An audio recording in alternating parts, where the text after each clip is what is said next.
আসসালামু আলাইকুম ভিউয়ার্স, আজকে আমি আপনাদের এই ভিডিওতে দেখাবো যে কি মোবাইল ফোন নাম্বার দিয়ে অন্যজনের লোকেশন দেখতে পারেন।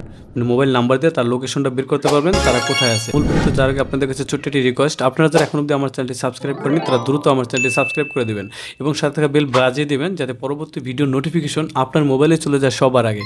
আর থ্যাংক ইউ সো মাচ ইতিমধ্যে আমার চ্যানেলটি যারা সাবস্ক্রাইব করেছেন। তো কথা না বলে এখন সরাসরি মোবাইল স্ক্রিনে গিয়ে আপনাদের দেখিয়ে দিচ্ছি যে ফোন নাম্বার দিয়ে কীভাবে আপনারা অন্যজনের লোকেশনটা দেখতে পারেন। এখন এই কাজটি করার জন্য আপনি 3টি কাজ অবশ্যই করতে হবে। সেটা হলো, 1 নম্বরে আপনার ফোনে নেট কানেকশন থাকতে হবে এবং 2 নম্বর হলো আপনার ফোনে একটা সিম থাকতে হবে, ঠিক আছে, বা একটা সিমের নেটওয়ার্কের মধ্যে থাকতে হবে। মোবাইল ফোনে এই গুগল ম্যাপটি থাকতে হবে। এই যে গুগল ম্যাপটা দেখতে পাচ্ছেন, এই ম্যাপসটা থাকতে হবে। আর এই ম্যাপসটা যদি আপনার ফোনে না থাকে তাহলে আপনার এখান থেকে গুগল প্লে স্টোরে চলে যাবেন। গুগল প্লে স্টোরে যাওয়ার পরে আপনি উপরের দিকে সার্চ বক্স পাবেন, জাস্ট এখানে গিয়ে সার্চ করবেন ম্যাপ, ইনস্টল করে নেবেন, কাজটিকে ওপেন করে দিবেন। ওপেন করার পরে আপনার সামনে এরকম একটা ইন্টারফেস চলে আসবে। জিমেল আইডি দিয়ে কিন্তু আপনার এই গুগল ম্যাপে লগ ইন করে রাখতে হবে। এই জিমেল আইডির লগইন পরে এটা ক্লিক করে দিবেন। ক্লিক করার পরে নিচের দিকে পাবেন লোকেশন শেয়ারিং, জাস্ট এখানে একটা ক্লিক করে দিবেন। এখানে ক্লিক করার পরে এরকম একটা ইন্টারফেস চলে আসবে।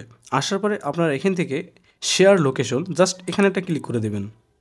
আসার পর এখন আপনাদের এখানে মূল কাজটি করতে হবে।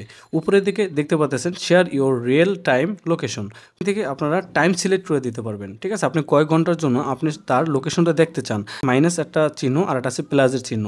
আপনি যদি এখান থেকে মাইনাসে ক্লিক করে দেন তাহলে মানে এখান থেকে মিনিট বা ঘন্টা কমতে থাকবে। আর এখানে যদি আপনি প্লাসের পরে ক্লিক করে দেন তাহলে দেখতে পারবেন এদিকে যত প্লাসে ক্লিক করবেন ততই কিন্তু টাইম বাড়তে থাকবে। আপনি কয়েক ঘন্টার জন্য রাখতে চান এখানে সিলেক্ট করে দেবেন। সেদিকে দেখতে পারবেন আপনার যে কন্ট্যাক্ট নাম্বারগুলো আছে সেই কন্ট্যাক্ট নাম্বার কিন্তু এই নিচের দিকে দেখতে পারবেন। এই যে লাস্টে দেখতে পারবেন মোর, এই মোরের পরে একটা ক্লিক করে দিবেন।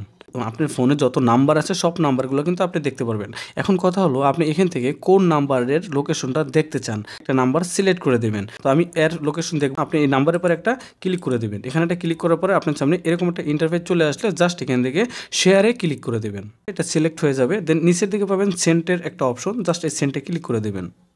সেন্টে ক্লিক করার পরে কিছু সময় ওয়েট করতে হবে। এখানে দেখতে পারতেছেন এখানে কিন্তু আমার মেসেজের অপশনে এটা চলে আসে। একটা লোকেশন আপনি দেখতে পারবেন, এই যে এখান থেকে যে ম্যাপটা দেখতে পারবেন এটা কিন্তু লোকেশনের অ্যাড্রেস, ঠিক আছে। তো আমি ফর এক্সাম্পল এখান থেকে আমি একটা নাম্বারে পাঠিয়ে দেবো। এখান থেকে ক্লিক করে দিলাম। দেওয়ার পরে দেখতে পাচ্ছেন এটা কিন্তু তার মোবাইলে চলে গেছে। আর কিন্তু এই মোবাইলে লোকেশনটা পাঠিয়েছি, ঠিক আছে। পাঠানোর পর এই মোবাইলের আমি চলে যাব, মেসেজ অপশনে যাব। যাওয়ার পরে এই যে উপরের দিকে আমার এটা চলে আসছে। এখানে ক্লিক করে এখন এখানে দেখতে পারতেছেন যে এখানে এই যে see real time location one map. তারপর এই যে দেখুন এখান থেকে কিন্তু এখন লোকেশনটা দেখা যাচ্ছে যে এটা কোন জায়গায় আছে, ঠিক আছে। তো এভাবে করে কিন্তু আপনি দেখতে পাবেন এই যে এখান থেকে কিন্তু স্পষ্ট দেখা যাচ্ছে এসে কোন জায়গাটাতে আছে। এভাবে করে কিন্তু আপনারা তার লোকেশনটা দেখতে পারবেন। আশা করি এই ভিডিওটি আপনাদের কাছে অনেক হেল্পফুল হবে। ভিডিওটি যদি ভালো লাগে তাহলে অবশ্যই লাইক দিয়ে চ্যানেলটি সাবস্ক্রাইব করতে ভুলবেন না। তো আজকের মতো আমি সোহাগ বিদায় নিচ্ছি। দেখা হচ্ছে পরবর্তী ভিডিওতে।